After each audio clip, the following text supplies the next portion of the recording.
Hello everyone, welcome to simple concepts. I am your educator Niyati Paur. Guys, आज के हमारे इस लेसन में हम देखेंगे why US has ban work visa for Indians and overall जो बाकी के दुनिया के लोग हैं उनके लिए यूएसए ने अपने वर्क वीज़ा किस लिए बैन करे हैं। तो कुछ दिन पहले आपने सोशल मीडिया पे भी देखा होगा या फिर न्यूज़ में आपने पढ़ा होगा, ट्रम्प सरकार जो है यूएसए में उन्होंने H1B वीज़ा को कैंसिल करवाया था, मतलब करवाने का उनका प्लान था, वो था मई तक, and after that they had extended it to December 31st। तो आज के हमारे इस क्लास में हम जानेंगे वीज़ा क्या होता है ओवरऑल, उसकी हम इन्फो लेंगे ब्रीफली। उसके बाद we will be learning what H1 visa is, and उसके बाद L1 वीज़ा, जो डिफरेंट टाइप्स के वीज़ा है उनके बारे में हम जानेंगे। And what would be the impacts on America as overall, जिसकी वजह से उन्होंने H1B वीज़ा कैंसिल किया है। Also we'll be learning what impacts the Indian IT companies has to face. So before we actually start up with the lecture, let me tell you all, आपको अगर आपका UPSC 2020 का अगर selection ensure करना है, Unacademy has got to y'all the golden opportunity yet again, because there are 3 dynamic batches for complete preparation which has already been started, which are going to start from 29th of June. So if you want to ensure your selection in UPSC CAC, then do enroll yourselves. So अगर आप यहाँ पे 12 months का अगर आप subscription लेते हो, there is 54% off that is going on, wherein you just have to pay 44,000, and if you use our code that is UPSCYT, then there is a 10% discount that you will get, and you will just have to pay 39,600. And also guys, we have got you all another opportunity for you from Simple Concepts. If you have any query vis-a-vis your preparation, your strategy, or which courses that you have to take on Unacademy ka plus subscription, the number which you can see on your computer screens, you can directly WhatsApp us. We'll be always happy to help you all to answer all your queries. So having said that, let's start with our today's class. So here is the first question, what exactly visa is? So basic knowledge है, visa passport से different होता है। What visa is, तो passport जो होता है उसके ऊपर जो प्रिंट आउट होती है, that you can see on your computer screens, इस प्रकार से होता है। And here is your photo is pasted and this entire thing is pasted on your passport. So that entirely thing, मतलब वीज़ा ऑल इन ऑल एक वो document होता है जो आपका यूएसए में या फिर किसी भी फॉरेन कंट्री में आपको आपका रहना वो लीगलाइज कर देता है।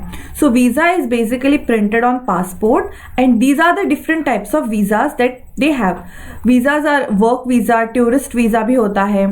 So if you want to work then you have this work visa. If you are going there as a tourist, बस आप घूमने के लिए जा रहे हो, then you have to have this tourist visa.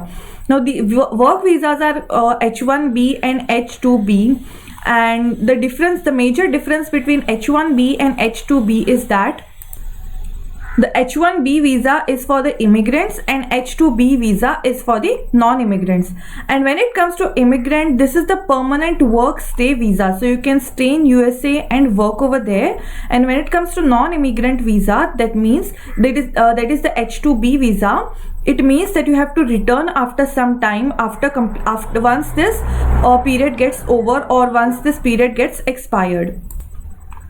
So in order to fill highly skilled, low-cost employees in IT and other related domains, the US administration issues certain number of visas each year, which allows companies from out the US to send employees to work on client sites. So होता ये है कि US needs some highly skilled people to work in their IT industries. So for that USA क्या करता है, कुछ certain number of visas वो allocate करते हैं, so that few foreigners they can come in USA and work to their companies. Now what is the benefit that these IT companies are getting is that developing countries like that of India या फिर south Africa जैसे countries होते हैं, या फिर China for that matter, जिनके पास man power बहुत ज़्यादा होता है, there is a lot of population which is there in these countries. So यहाँ पे अनएम्प्लॉयमेंट बहुत ज़्यादा बड़ी होती है in the initial phase. So most of the जो यूथ्स होते हैं वो क्या अडॉप्ट करते हैं, they adopt to go in foreign countries and work over there. So they are ready to get paid even on low scales, but these things don't happen with the American citizens. They are not, वो लोग willing नहीं होते low scale पे लो scale employment पे काम करने के लिए।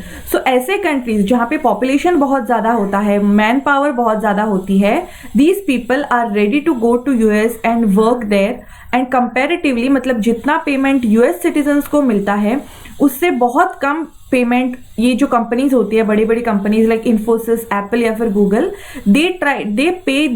they pay on low scale to the employees who have been there from other countries। मतलब फॉरेन कंट्रीज से जो भी एम्प्लॉयज उनके पास आते हैं, they pay them comparatively less salary। I wouldn't say very less salary, but comparatively they get to pay less salary to the people who are there from the foreign countries। So there is this ये entire thing शुरू हुई called as work visa, जहां पे work visa specifically US administration allow करता है for foreigners to come in US and work over there in the countries in the big IT industries which are there।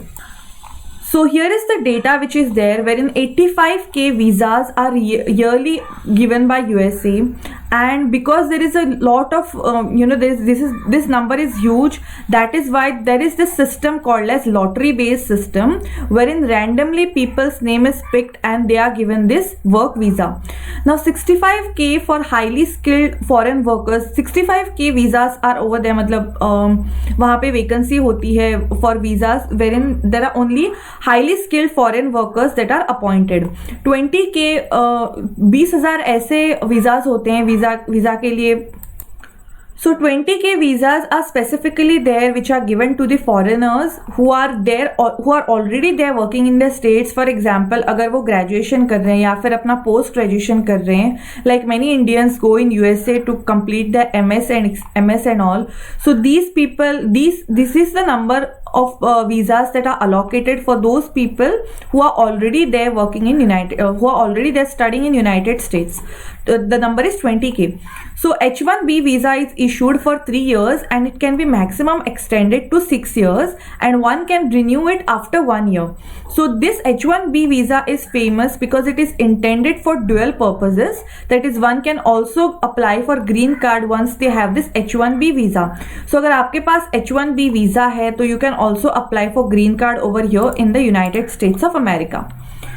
Now there is this thing called as L1 visa which cannot apply for green card। एक L1 visa नाम से भी एक visa दिया जाता है under which you cannot apply for green card, that is आप American citizenship के लिए आप अप्लाई नहीं कर सकते। नाउ दिस एंटायर थिंग, ये जो 60 डे का बैन था ट्रम्प सरकार ने इनिशियली किया था कि आप वो वीज़ा ग्रांट नहीं करेंगे, but now we can see on the news that this ban has been extended till 31st of December 2020। Now यहाँ पे एक बहुत बड़ा सवाल आ जाता है, why Trump government has taken this major big issue, मतलब इतना बड़ा स्टेप उन्होंने क्यों लिया है? तो आंसर इज़ वेरी सिंपल। अभी यूनाइटेड स्टेट्स में अभी इलेक्शंस आ रहे हैं, तो बेसिकली ट्रम्प सरकार जो है उनको अपना इंप्रेशन जमाना है जो अमेरिकन सिटीजन्स हैं उन पे। So Indians and other populated countries like China, Indian and Chinese graduates, they want to go and settle in United States, क्योंकि वहाँ पे comparatively उनके कंट्री से अगर कंपेयर करें तो उनको वहाँ पे अच्छा पे स्केल उनको मिल जाता है। Now problem over here, the problem यहाँ पे कहाँ पे आ जाती है, और वो है US citizens they get frustrated because they feel, मतलब नेचुरल बात है कि अगर कोई भी इंसान कम स्केल पे कर रहा है तो वहाँ पे जो अमेरिकन IT इंडस्ट्रीज है या फिर बाकी जो MNCs हैं वो नेचुरली उन्हीं लोगों को मतलब उनके पास ही अप्रोच करेंगी वो जो कम स्केल में वहां पे काम करने के लिए तैयार है लो पेमेंट पे, बिकॉज उनके लिए वो भी फायदेमंद रहेगा। But now problem over here comes when जब यूएस सिटीजन्स बहुत ज्यादा फ्रस्ट्रेटेड यहाँ पे, because they are facing the crisis of unemployment over here, because these industries are not willing to give payment, they are not willing to employ the US citizens, because उनको वहां पे high payment उनको देना पड़ेगा। So in January 2017, Trump government had made this big announcement that they will be, वो unemployment में जो USA में चल रहा है उनके ऊपर वो बहुत ज़्यादा फोकस करेंगे। And now that the election is coming, also the COVID-19 situation which is also there in USA, ultimately पूरे वर्ल्ड पे है। तो यहाँ पे ट्रम्प गवर्नमेंट ने एक बहुत बड़ा यहाँ पे अनाउंसमेंट की है उन्होंने, बहुत बड़ी, that they are cancelling the H1B visa so that यहाँ पे US सिटीजन्स जो हैं उनको यहाँ पे एम्प्लॉयमेंट का मौका मिलेगा। नाउ लेट अस सी इसका डायरेक्ट इम्पैक्ट कहाँ कहाँ होता है, कौन कौन सी चीज़ें यहाँ पे इम्पैक्टेड रहती हैं। So basically Indian IT companies are getting hugely impacted over here, क्योंकि बहुत सारी IT सेल्स यहाँ पे इंडिया में थी जो वर्क वीज़ा दे रही थी अपने एम्प्लॉयज़ को, so that they can go in USA and work over there, वहाँ पे ऑन फील्ड वो काम करें। So basically there are 67% of Indians जो हैं जो MNCs में काम करते हैं, they were getting work visa in the United States of America and naturally compared to India उनको वहाँ पे बहुत अच्छा पेमेंट मिल रहा था। So high skilled workers will be beneficial in this entire thing, मतलब जो ऐसे लोग हैं जिनके पास स्किल्स नहीं है उनको बहुत बड़ा नुकसान यहाँ पे फेस करना पड़ेगा, बिकॉज H1B वीज़ा यहाँ पे ग्रांट तब किया जाएगा जहाँ पे हाईली स्किल्ड वर्कर्स जो हैं, जिनके पास स्किल्स हैं, जिनके पास सर्टिफिकेशन है डिफरेंट कोर्सेज की, वो बेसिकली यहाँ पे ऑप्ट किए जाएंगे, उनको प्रेफरेंस दिया जाएगा। सो अगर यहाँ पे इंडियन या फिर जो बाकी डेवलपिंग कंट्रीज़ के लोग जब जिनको अगर H1B वीज़ा यहाँ पे नहीं मिलता है और एम्प्लॉयमेंट अगर डायरेक्टली जाता है US सिटीजन्स को, तो इसका ऑल इन ऑल कॉस्ट जो है वो बेयर करना पड़ेगा एम्प्लॉयर को। Why? Because the US citizens will naturally demand for high salaries, उनको high salary, because it is natural that वहाँ पे जो एंटायर वर्क कल्चर है वहाँ का, या फिर जो लाइफस्टाइल है, या फिर आपके डेली एक्सपेंसेस जो हैं वो नेचुरली बहुत ज़्यादा होते हैं फॉर US सिटीजन्स। उनको उनके इंश्योरेंसेस वगैरह वगैरह, बहुत हेल्थ बेनिफिट्स उनको मिलना, मतलब ये सारी चीज़ें बहुत महंगी होती है in United states. So definitely वहाँ के लोग जो हैं उनको ज़्यादा एम्प्लॉयमेंट मिलना चाहिए, that is quite normal over there. So definitely यहाँ पे जो एंटायर कॉस्ट बर्डन जो है वो एम्प्लॉयर के ऊपर रहेगा, यानी कि जो IT इंडस्ट्रीज़ हैं या फिर बाकी इंडस्ट्रीज़ हैं उनके ऊपर ये सारा इम्पैक्ट उनको फेस करना पड़ेगा। सो इसके सपोर्ट में ये जो US ट्रम्प सरकार ने जो कैंसलेशन ऑफ H1B वीज़ा है उनके बड़े इस डिसीजन पे सुंदर पिचाई जो कि गूगल के CEO हैं, उन्होंने बहुत बड़ा स्टेटमेंट जारी किया था ट्विटर पे। उन्होंने कहा था कि immigration has definitely benefited USA, और अगर ट्रम्प सरकार इमिग्रेशन को कैंसिल करती है, अगर वो H1B वीज़ा अगर कैंसिल कर देती है, तो इसका बहुत बड़ा इम्पैक्ट USA पे पड़ेगा। किस प्रकार से पड़ेगा कि जो IT इंडस्ट्रीज हैं उनके ऊपर बर्डन पड़ेगा, they will be at lost because they have to pay high salaries to the US citizens. So guys that's all for this class. I hope आपको ये एंटायर कॉन्सेप्ट समझ आया होगा।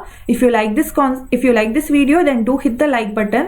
अगर आप हमारे चैनल पे नए हो then do hit the subscribe button as well. Do press the notification bell icon as well so that you can get notified every time we are on YouTube. Guys, also if you want to ensure your selection in this UPSC 2020, then don't forget to take an Academica Plus subscription, and while you're taking the Plus subscription, do use our code that is UPSCYT, wherein you will get directly 10% off and you just have to pay 39,600 over here. So that's all for this class, guys. If you like this video then do hit the like button, and as always, God bless you all.